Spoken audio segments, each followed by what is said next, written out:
তার জন্য রোজের আমি গাছে জল দেই। কোনো দিন সকালে দিই, কোনো দিন বিকেলে। আজকে সকালে জল দিচ্ছি।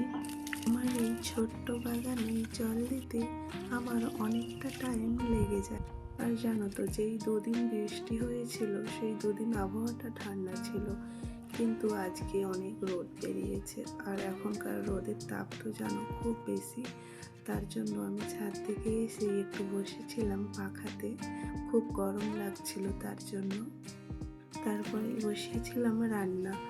আর আজকে আমার খুব প্রিয় একটা জিনিস রান্না করছি, সেটা হচ্ছে পুঁই শাক। আমার খুব প্রিয় পুঁই শাক খেতে। আমি কিন্তু খুব ভালোবাসি, মানে আমি খুব ভালো খাই। তাই আজ বানিয়ে নিলাম পুঁই শাকের চচ্চড়ি। একদমই নরম ছিল শাকগুলো।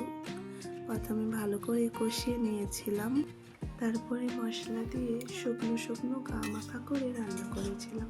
দেখো, রান্না কিন্তু আমার কমপ্লিট হয়ে গিয়েছে। কেমন হয়েছে তোমরা সকলে জানিও। তারপরেই হাত পাটা ধুয়ে ফ্রেশ হয়ে নিয়েছিলাম। তো তোমরা সকলে ভালো থেকো, সুস্থ থেকো। তোমাদের সাথে এমন গল্প আরো অনেক হবে আমার।